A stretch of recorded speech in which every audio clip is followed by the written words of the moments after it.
दिल्ली में विधानसभा चुनावों की सरगर्मी बढ़ती जा रही है। सभी पार्टियां जीत की जुगत में जुटी हुई हैं। चुनाव में जीत के संघर्ष के बीच भाजपा महकमे में हलचल होती हुई नजर आ रही है। ये संभावना जताई जा रही है कि फरवरी के अंत तक पार्टी को अपना एक नया अध्यक्ष मिल जाएगा। यूं तो बीजेपी इस बार बिना सीएम फेस के ही चुनाव में नजर आई है। इस वक्त पार्टी के नेता सभी बूथ, जिला और विभागीय अध्यक्षों के चुनाव में व्यस्त नजर आ रहे हैं, लेकिन इसके बाद प्रदेश अध्यक्षों का चयन भी किया जाएगा। राजनीतिक जानकारों का ऐसा मानना है कि आने वाले समय में आधे से अधिक राज्यों के अध्यक्ष बदले जा सकते हैं, जिसके बाद राष्ट्रीय अध्यक्ष के नाम की घोषणा की जाएगी। हालांकि इस प्रक्रिया को लेकर के कई सारे कयास लगाए जा रहे हैं, लेकिन पार्टी सूत्रों के अनुसार इस बार के चुनाव में कई बड़े बदलाव देखने को मिल सकते हैं। अब वो बड़े बदलाव कौन से होंगे ये आपको बताएंगे, लेकिन उससे पहले आप हमारे चैनल द हिंदी टॉप को सब्सक्राइब करें, बेल आइकन दबाना ना भूलें ताकि आप तक पहुंचे हमारी हर खबर सबसे पहले। हरियाणा और महाराष्ट्र विधानसभा चुनावों में भाजपा को मिली शानदार सफलता के बाद ये माना जा रहा है कि आरएसएस की भूमिका इन चुनावों में अहम रही है। इससे ये भी अनुमान लगाया जा रहा है कि नए राष्ट्रीय अध्यक्ष के चयन में आरएसएस का प्रभाव और दखल बढ़ सकता है। पार्टी के अंदर खाने में ये चर्चा जोरों पर है कि जेपी नड्डा के एक विवादास्पद बयान के बाद आरएसएस और भाजपा के रिश्तों में कुछ समय के लिए खटास आ गई थी, जिसका असर लोकसभा चुनावों में भी देखा गया। लेकिन हरियाणा और महाराष्ट्र के चुनाव परिणामों के बाद अब ये कहा जा रहा है कि भाजपा और आरएसएस के बीच के संबंध सामान्य होते नजर आ रहे हैं। अब बात करते हैं राष्ट्रीय अध्यक्ष पद की कि इसमें किन नामों की चर्चा हो रही है।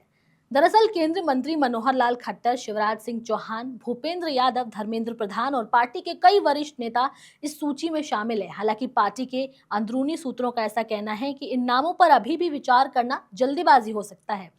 अंतिम निर्माण प्रधानमंत्री नरेंद्र मोदी और गृह मंत्री अमित शाह द्वारा लिया जाएगा, लेकिन इस समय एक बात तय मानी जा रही है कि आरएसएस की राय और मार्गदर्शन को नजरअंदाज करना मुश्किल होगा। ऐसे में पार्टी को अपने राष्ट्रीय अध्यक्ष के लिए एक ऐसा नेता का चयन करना होगा जो संघ के विचारों से जुड़ा हुआ हो और दोनों संगठनों के बीच सामंजस्य बनाए रखे। पिछले दिनों हमने ये देखा कि गृह मंत्री अमित शाह ने अंबेडकर को लेकर के आपत्तिजनक बयान दिए थे। उन्होंने कहा था कि अभी फैशन हो गया है अंबेडकर, अंबेडकर और अंबेडकर।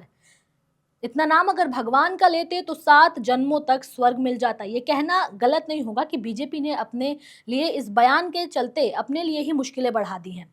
इसके लिए दिल्ली में इस वक्त बीजेपी को बैक फुट पर देखा जा रहा है। अमित शाह द्वारा दिए गए बयान के बाद अब अपनी गलती को छुपाने के लिए, दलित वोटरों को दिल्ली में अपने खेमे में लाने के लिए भाजपा एक दलित नेता को राष्ट्रीय अध्यक्ष बनाने पर भी विचार कर सकती है।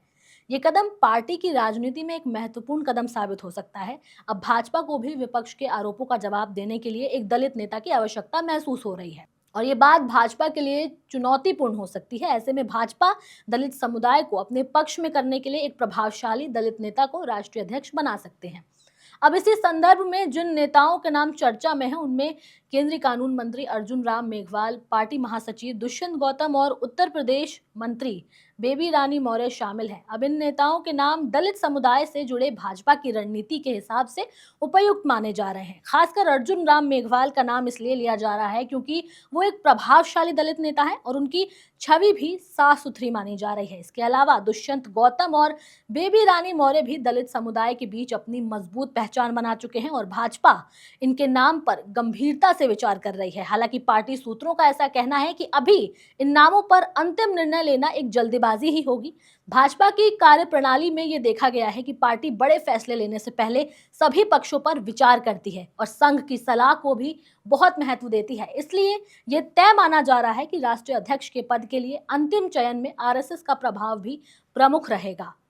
पार्टी के भीतर और बाहर इस मुद्दे को लेकर के तमाम अटकलें लगाई जा रही हैं, लेकिन ये स्पष्ट है कि भाजपा अपने अगले राष्ट्रीय अध्यक्ष के रूप में एक ऐसे नेता को चुनने जा रही है जो संगठन को मजबूत बना सके और पार्टी के अंदर और बाहर सबको एकजुट करके रख सके। इस बार भाजपा के लिए दिल्ली में अपनी पकड़ बनाना आसान नहीं होगा, ये सभी को पता है। ऐसे में दलित चेहरों को राष्ट्रीय अध्यक्ष बनाना एक बड़ा कदम साबित हो सकता है। इसके अलावा आगामी दिनों में ये देखना भी दिलचस्प होगा कि भाजपा किस दिशा में पैर बढ़ाती है और राष्ट्रीय अध्यक्ष के चुनाव में कौन से चेहरे को अहमियत देती है और कौन सा चेहरा आगे आता है।